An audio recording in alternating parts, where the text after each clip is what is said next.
Ok, na besoin ya chatu ya mwala beto olive ya bonga. Kwenda. Badia kifumu na batu kifumu abau. Boya kaka filmer. Ya kuku. Ekobima na poisa na tango suka. Bureau magazine poisa tele biso likambo boya kaka filmer. On comprend que yaya. Boya kaka filmer. On mi ça secret. On va secret sous tout va papa ba ça. Eko mama. Solo utepa ya tata na ngai. Oyo mokonzi. Ba magazine kozala ebele. Mais ya kuku ekobima na poisa na tango suka. Oyo mokonzi. Bokalisaka mingi lolenge tata lobaki. Na tango suka misala nyonso ya mabe. Oyo bombana ekobima solo na poisa. Yango lelo na yakina bisabino. Botala bitala talate. Magazine poisa ezali magazine oyo ezosala ke mokili mobimba bayeba na poisa nini ya malamu nini ya mabe. Tata na ngai utalikolo atalaka magazine poisa. Mbote na bino baye bozuli bakwa kulanda magazine poisa o ezali liso pe lito ya bino bana Congo partout na monde. To fongola magazine na mokolo lelo na gouvernorat ya Congo central. Magazine poisa liso pe lito ya bana Congo partout na monde. Ekitaki bongo na territoire ya Songololo epai wapi tomonaki bongo d'essence le terrain ya gouverneur Atou Matubwana ayaki bongo kokata riba symbolique ya Sebiko ya Kimpese. Kuna tomonaki bongo ba député provinciaux pe nationaux na banganga nzambe ya église Sebiko Kimpese. Bayaki bongo ko soutenir Atou Matubwana na musala malamu oyo azali kosala. Batima oyo ya kitoko bozali komona yango nde coordination ya sous-provinciale ya Kimpese ekofanda. Bana ya Kimpese basepelaki na misala malamu oyo gouverneur Atou Matubwana azali kosala. Gouverneur Atou Matubwana azangaki pe maloba te na caméra ya Chirac Lipasa abimisi na Mpwasa. Aujourd'hui, c'est un grand jour pour le territoire de Songololo et dans le secteur de l'éducation principalement. Parce que la communauté protestante de Sebeko, par le biais de son coordinateur des écoles de ce territoire, a pris l'initiative de construire un local, un bâtiment dans lequel vous avez différents compartiments qui accueilleront les autorités qui gèrent l'éducation dans ce territoire par rapport à cette communauté. Et nous sommes fiers de savoir que ce sont les mains congolaises qui ont construit, sans attendre des apports étrangers. Les Congolais ont construit, c'est déjà une fierté, c'est une prise en charge déjà. Notre joie aussi est celle de voir que les responsables de la communauté, les responsables religieux de la communauté sont venus accompagner, honorer le travail qui a été fait.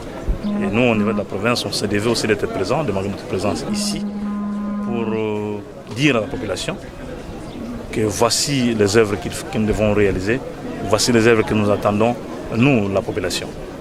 Et quand la population est contente, c'est la nation qui est contente. Nous avons, au cours de notre adresse que nous avons faite en langue, rappelé aussi aux parents qui ont le devoir d'envoyer les enfants à l'école, parce que c'est l'école qui forme les têtes. Il faut des têtes bien faites pour notre pays, pour notre province, pour que le développement puisse suivre. Na kati na secrétaire général représentant légal l'église Sebiko pendant qu'on visitait l'olenge kani bijou oyo bana Kimpese bazui toluli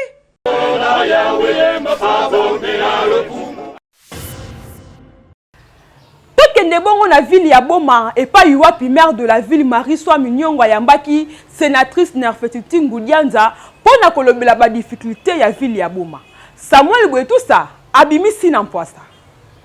Na cadre ya vacances parlementaires, maman sénatrice Ngudianza akitaki na ville ya Boma epai wapi ayamama ki epai ya maman Marie-José Nyongo Swami maire de la ville ya Boma. Bakonzimi bale oyo basolola ki tango molai. Balobela ki makambo ebele. Por ya Boma ekoma na yango elilingi ya pamba. Kokangama ya bralima eli susu ko bakisa crise ya makasi piaka ezobeta ville ya Boma na degré moko ko sakana te. Morgue pe ekomi muke makasi lolenge moko pe na prison historique ya Boma ba condition ezali malamu te kolia ezali te kasi pona oyo etali insécurité eza ya kokita mwa ndambu na makasi ya la police pe na population sima ya koyoka ba difficulté ya ville ya Boma epai ya maire de la ville sénatrice Nefertiti Ngudianza na caméra Eli Malonda a bimisi na Mpwasa. De Kinshasa, nous suivons les quelques difficultés que connaît la ville. Nous avons voulu palper du doigt nous-mêmes. Ce que la ville de Boma peut attendre de nous, c'est un lobbying responsable par rapport à ces diverses questions. Il y a la question de la CVM, de la territoriale, de dotation de plusieurs choses. Il y a un rapport parlementaire qui sera fait et je pense que la ville de Boma pourra compter sur nous pour pouvoir pousser pour que les autorités responsables à tous les niveaux puissent connaître les problèmes qu'a la ville de Boma et pourquoi pas mettre la main à la pâte pour pouvoir aux solutions idoines. Simana yango mama sénatrice abimaki pona ko visiter ville à Boma pe ba difficulté nango. Ya koko ebinama apasa. Kaka na ville ya Boma, sénatrice Nefertiti Ngudianza asalaki ba don na ba hôpitaux pe avistaki homme de veillard. Toluli Magazine Poissa lisopeli toi ya bana Congo partout na monde et kitaki na ville ya Boma et pa wapi bambeto ya sika pe bakisi oyo mama sénatrice Nefertiti Ngudianza asalaki na hôpital central ya Boma na caméra Eli Malonda abimisi na Mpwasa. Nous espérons que les populations de Boma pourront vraiment bénéficier de ces dons. Hôpital historique oyo ezali na makoki ya koyamba ata 250 mbeto kasi esundola makaka boye na hôpital central ya ville ya Boma don ya mama Ngudianza eye penza kosunga. Docteur Joséphine Koua na caméra Eli Malonda abimisi na Mpwasa. Cela va améliorer la qualité des soins et des services de nos malades. Donc la direction de l'hôpital général de référence de Boma vous remercie du fond du cœur. Pour na mama sénatrice Nefertiti Ngudianza, tango ya vacances parlementaires, ye ayebi yango te. Pona ye ezali tango ya kosunga population. Basi oya kutaki kuna na hôpital central ya ville ya Boma, bazwaki maputa na biloko pona ba bébé na bango. Mama moko azangaki maloba te na caméra ya Eli Malonda abimisi na Mpwasa. Meputa merci mingi na mutempe sila beto babima yai njambi pesa ndiaka ya. Sima hôpital central ya ville ya Boma, centre hygiène de la mère et des enfants ya ville ya Boma ezwaki pe ba don ya mama Ngudianza. Bakisi ezate na ba pharmacie na ba chambre zanga bambeto. Nyonso o ezali ba difficulté ya centre hygiène ya ville ya Boma. Docteur Vangu Nasser Dorothée na caméra Eli Malonda ba bimisi na Mpwasa. Nous vous promettons que nous allons gérer ces matériels en père de famille et en responsable. Nous vous en sommes sincèrement reconnaissants. C'est un encouragement pour que nous ayons encore la joie et le courage de continuer à aider nos frères et sœurs démunis. Merci beaucoup, maman. Simana yango sénatrice Nefertiti Ngudianza akendeki na 3 km bipai wapi akendeki kotala bakoko na homme de veillard oyo bazali na ba condition ya malamu te amemelaki bango biloko akolia na bambeto na mbongo pona kosunga bango. Mama Anne Mobateli ya homme de veillard na caméra Eli Malonda abimisi na Mpwasa. Mamevusa matondo mingi mutindo mama Ngudianza amekuza tadila babibo babetu. Makambu mama sénatrice Nefertiti Ngudianza azali kosala biso magazine Poissa toluli. Merci mimi na mama sénatrice. Ya koko ebinama apasa. Pona kosukisa tourner na ye na ville ya Boma, sénatrice Nefertiti Ngudianza asololaki na ba mama pona kotalisa bango responsabilité pe ba droit na bango. Samuel Boye tout ça abimisi na Mpwasa. Moi si responsabilité na yo na défense ya ba droit na yo avant ezala ya kobeba. Nini ozosala pona ko promouvoir égalité entre yo na mobali. Ba question yango nde Nefertiti Oazali sénatrice abengi mwasi ya Boma à répondre. Pona kokoma na égalité entre mwasi na mobali pe koloba yango na famille na ye na école pe bisika nyonso. Unique femme sénatrice na province ya Congo central oyo azalaki bongo moponami na population na caméra ya Eli Malonda abimisi na Mpwasa. La génération ne commence que par une personne. Et vous pensez vraiment que ça n'a pas commencé? Ne vous en faites pas. Les femmes se sont déjà levées. Nous sommes dans une dynamique. Il y a d'autres qui nous suivront peut-être à grands pas parce que nous aurons déjà fait le plus grand du chemin. Mais nous devons nous rendre nous-mêmes compte que nous sommes de cette génération-là, nous réclamer de cette génération-là et vouloir alors voir les résultats de cette égalité.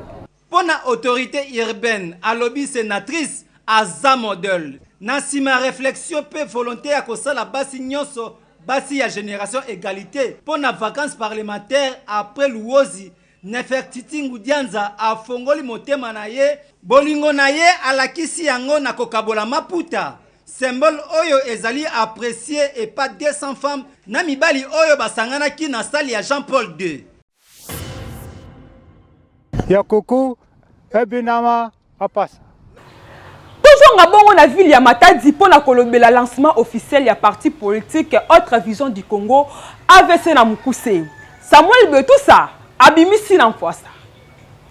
Magazine Poissa liso pelito yaba na Congo partout na monde et kitaki na venir rivière o ezwami bongo na rond-point stade. Pona kolobela parti politique oyo ebengami na kombo Autre Vision du Congo na Mukuse AVC et kambami na autorité morale Didier Boudimbu. Oyo azali ko soutenir l'action à chef de l'État Félix Antoine Tshisekedi Tshilombo. Yakoyeba parti politique oyo ebanda depuis 2016 et koksi déjà 4 ans. Sortie officielle oyo ya Congo Central et salamaki epa ya yemoko coordonnateur provincial de Kasangula Mwanda Monsieur Bodrick Muntu. Cérémonie ebandaki na prière na hymne national. Na simanango Monsieur Bodrick Muntu a expliqué ki ndenge parti politique oyo ebanda. Na caméra Eli Malonda abimisi na Mpoasa.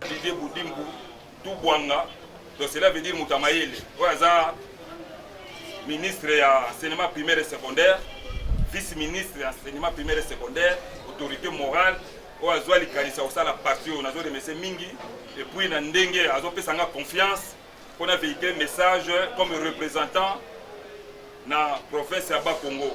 Je pense que tokosuka kana niveau Matadi te, tokende Mwanda, Boma, Kimpese, Mbanzangungu, Kisantu, Kasangulu. Donc AVC net na ba niveau Kasangulu tozana mutu mobima déjà zo Sirango. Le conseil le plus suspect Jean-Jacques Bozaza kuna pona Kasangulu, Mbanzangungu, Bakisantu tout kuna mutu azali. Je pense que boza la circuité ya udia ni pesa mekato. Peto zaba ouvert qui manus que vandaka na délit. Kanaba tubila ngevi mwange zaba. Okola mekuza tubila beno lere abelme bakusa pourquoi tu me boxer la beno awa.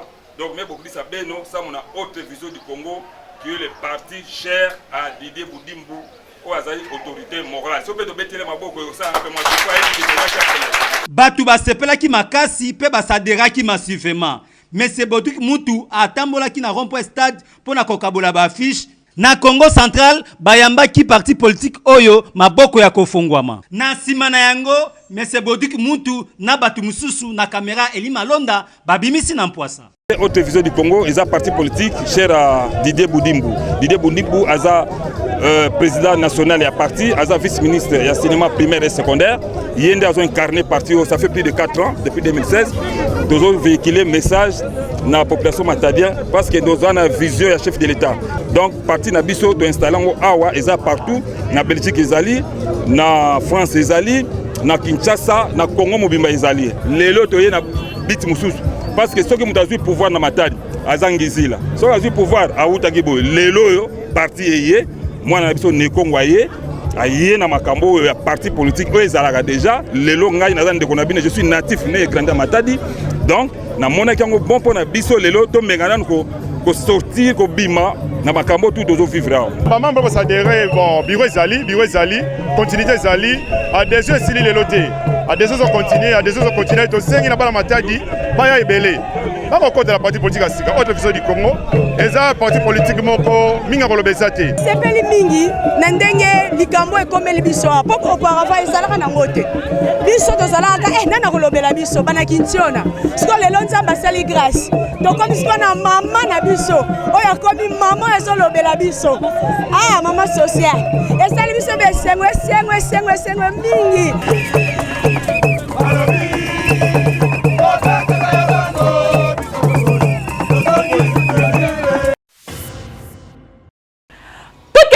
na commune ya Matadi na quartier Kinkanda, précisément na entrée la Tortue, et pas yuapi câble ya haute tension ya Sinel Ekouya, mais Sinel azo ki pété. Samuel Betous a lobby force à faire. Magazine Poissa Oyezali lisope lito ya bana Congo partout dans le monde et kitaki ni route ya Kinkanda précisément na la Tortue na entrée Mabaya. Oye bozali komona ezali singa ya bilamba te kasi ezali câble ya courant ya haute tension ya Snell. Depuis câble oye kwea ça fait 3 mois ya ngoyo solution moko ezozwa mate. Danger oye bozomona awa en tout cas bolukela yango kombo. Po oye ezali danger pour la population. Yango totuni bande kwa Snell. Est-ce que câble oye bozomona ndenge kweite? Botela ndenge mituka na ba wewa ezomate na câble oyo lokola kutu bakayas. En tout cas ba konza Snell boluka solution pour oyo eza danger pour la population. Bandeko oyo bazalaki nzinga na caméra Jonathan Tsakala babimisi na Poissa. Alors souci eza la biso makasi mingi pourquoi parce que tozomona on dirait SNL les ala mosu SNT comparé à Congolais. Pourquoi parce que singa oyo c'est pas d'aujourd'hui. Singa oyo koya depuis ça fait aujourd'hui 3 mois. Singa oyo chef blague à part. Jamais tout le monde mokolo moko meta SNL eko tuna biso ndenge nini singa oyo koya. Singa koya biso moko population civile ba débrouillard ya couloir oyo talana ne bref tokanga singa volontaire na biso moko pour éviter la danger arriver na population te. Mais jusque là bato SNL ba camion même si bino ba journaliste bo vandia. Bon mona camion SNL ko kota to shokanga bango chaque fois. Oh tokoya ngoko mi bambula eko ba sanda misata. Jusqu'à quand singa oyo ezala ba pota voir même ba camion zo leka ezo nyata maman moko kutuna miso na bino bomonyao alinga simba singa kwa lego to protéger maman alors ba konja biso ya énergie président Félix yemoko yaka ba solo ka masolo ya forum nous a bona mai na courant mais jusque là suivi ma casse peut na est en tout cas bandeko langa ezate c'est parce que tozo senga na SNL moi ba konjo ya biso ba jo charge makambo na bango c'est le bien de la population civile ce que le mutu moko kufia SNL abimisaka mbongo mais mulimo mutekei ata mbongo mais mbongo za rien par rapport à vie à mutu. Na sepeli vraiment ça mon mambo ya câble parce que play bana ko kipe beto vena mambo ya câble pour câble tiji ya play ba mituka nyonso na montereke ko ni kakao mais awa kena entrée la Tortue ba fumu nyonso ba ke luta ko ni kakao so câble ya bien atala kena ba puta ba camion ko na montele kuna na ntwala kuna ba tuke salama mbuku na kete kaka mambo ke mingi kuna na ntwala mais tu sais câble kura meka zengana ngeba yembo TV mais baou ba fumo yote ya bola bena kumona mambo me bena bula kara mambo bele landa kusala ya benge sala beno fe ya ike kwa ni kusala ve beno ya bena mona beti sala kuyiba mambo beno mais mambo bele sala yote ya uya mambo kura kinzazi mungu vraiment na matadi muzungu awa pema kula la Tortue mais si bena kipepe to fetu awa kena ba puta mutu na meka simba alme kufa mungu eteka awa argent pire to mutu me kuza yuvula argent pire alikuwa simba kura o mambo nini oyandi pledo bene ba fumu benamona ezape côté moko te oyo ba fanti eza Kinkanda o rompeur yango wana awa so tali Congo Futur yango wana so tali couloir la Tortue yango hôtel la Tortue yango eza mais bozo ki pété net bozo mona te tout le bana na ebité vraiment misu na bino e mona makambo be obe malamu bitu so linga bo sala biso makambo oya biso na za peuple na kati ya Congo to sala biso makambo oya biso. Toko senga kaka na bakonza SNEL en tout cas service oyo ekipaka makamba ba câble bata la câble oyo ndenge kwei po oyo dossier à suivre.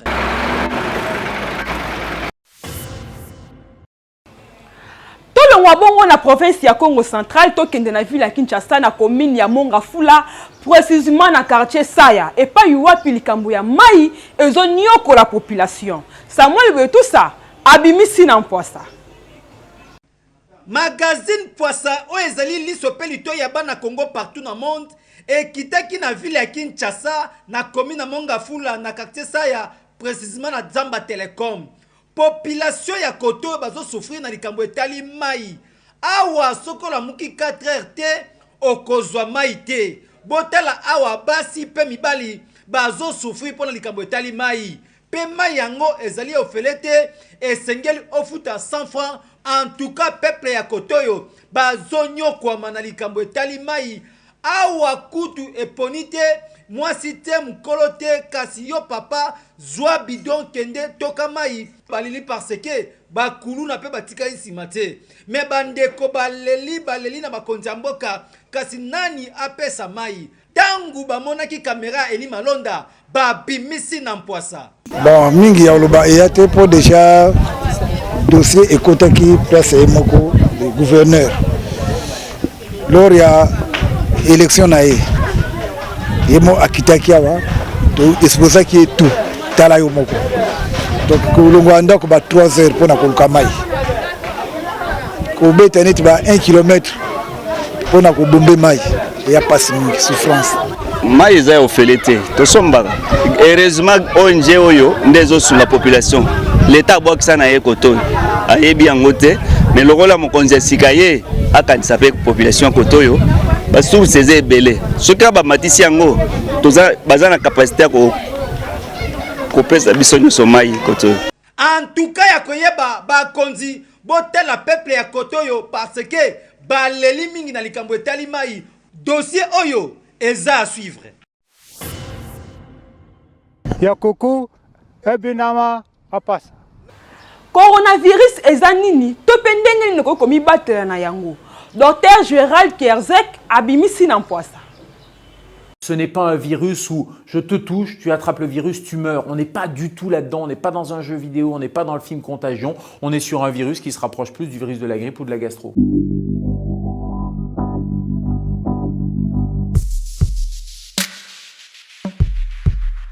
C'est un coronavirus. Corona, ça veut dire qu'il y a une couronne. Donc c'est la forme de ce virus. C'est pas un mystérieux virus chinois comme on l'entendait au début. Il n'est pas mystérieux parce qu'on a sa carte génétique. Ce n'est pas une bactérie, c'est un virus. Il mute et c'est pour ça qu'il fait peur. Et au début, les collègues chinois se sont un peu inquiétés parce qu'ils ont vu qu'il avait une forte mortalité. Mais plus le temps a passé, plus on s'est aperçu qu'il n'était finalement pas si méchant que ça. Au début, c'est un virus animal, il reste chez les animaux et puis parfois, à la faveur d'une mutation virale, il peut passer à l'être humain, surtout quand il y a une promiscuité. Et puis après, de l'homme à un autre être humain, c'est ce qu'on appelle la contamination interhumaine et c'est comme ça que les épidémies partent. Je vous prends juste un exemple. Le virus de la gastroentérite, il va rester 2 mois sur un objet. Le virus du coronavirus, en fonction de la matière, du plastique, du métal, c'est entre quelques heures jusqu'à 4 ou 5 jours. En tout cas, si vous recevez un objet de Chine, le temps de transport, de stockage, de fabrication, etc., il n'y a pas de risque.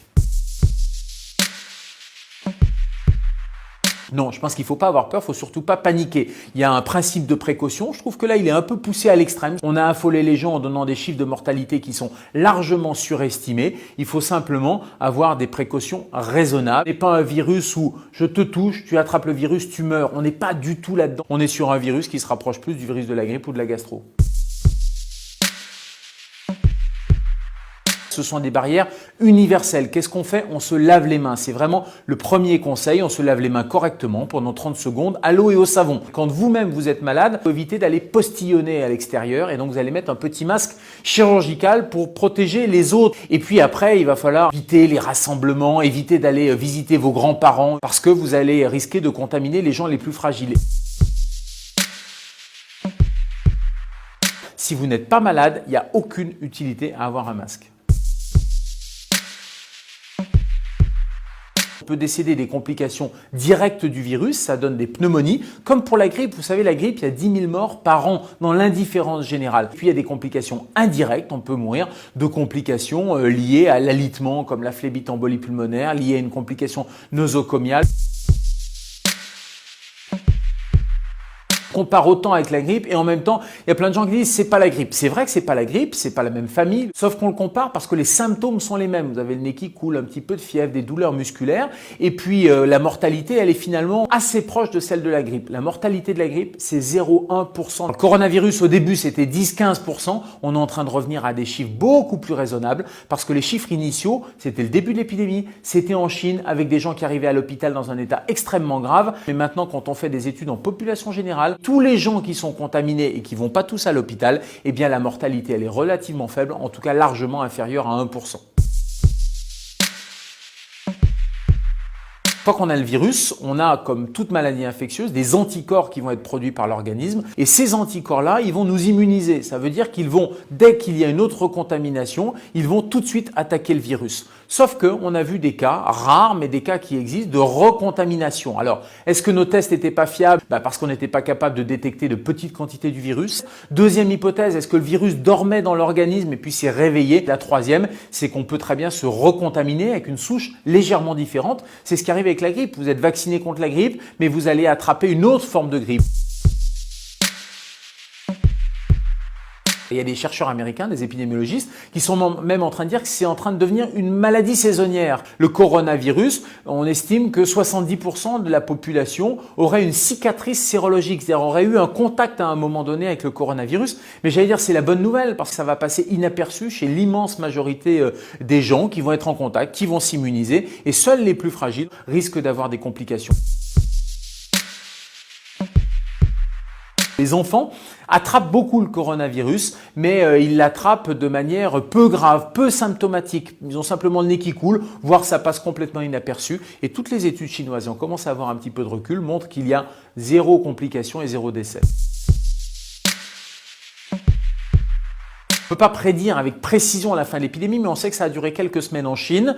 On voit très clairement que les cas maintenant redescendent et on sait surtout que comme toutes les épidémies, ça évolue en plusieurs phases. Après la phase 3, le fameux stade 3 avec le pic épidémique, on va avoir une décrue. On va avoir un élément aussi intéressant, c'est le réchauffement puisqu'on arrive au printemps et il est probable que ce type de virus, comme les autres virus hivernaux, diminue. Donc j'espère grandement qu'à l'arrivée des beaux jours, vous pourrez vous faire la bise. Ceci dit, les mesures préventives, elles sont valables tout le temps pour tous les virus.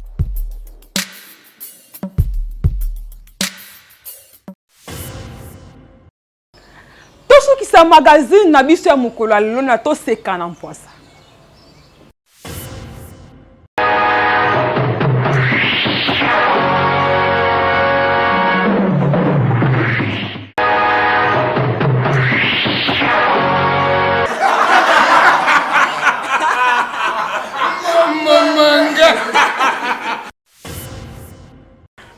Ya boye penza na koloba nini botala ndenge mutu azodeforme penza elongi na toseka na mposa nde tosukisi magazine ya pokwa lelo. Merci na équipe technique pe équipe rédactionnelle oyo batiaki mayele na bango mpo te bino na bandako bokoka kosepela. Merci lisusu na bapartenaire na biso oyo bazosoutenir biso. Merci na ye moko Sango Mokonzi numéro masqué Alembi ya mon boss Nzambe apambola yo na oyo zosala pona magazine mposa. Magazine Mpwasa tokutani lobi tayeli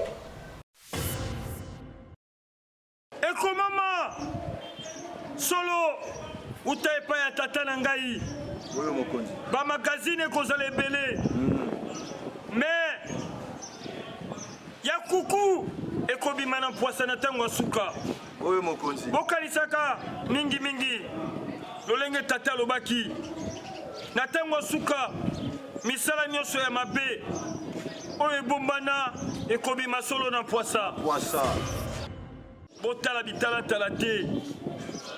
Magazine Mpwasa ezali magazine oyo ezosala ke mokili mobimba bayeba na Mpwasa nini ya malamu nini ya mabe. Yango na lobby pour la publicité sport topé promotion ya eloko lingi osala kobukana te benga magazine Mpwasa mingi merci beaucoup. Tikala wana branché na magazine Mpwasa po yango désolé ba solo vérité ya mboka Congo soki otie tembe olingo boya magazine Mpwasa na kosilika na kokata tiniki bokomona bongo kanda ya masia te kopekisa te mokonzi tikana lobela bango bakosi peuple congolais mingi mokonzi bakotia na video ya solo kote wana collection yango te na boy bo publier ngai mokili mobimba bamona nzoto ya Messia solo oyo ezali Messia kobukana te Alembia solo tata mona kalosambo na yo tango nyonso.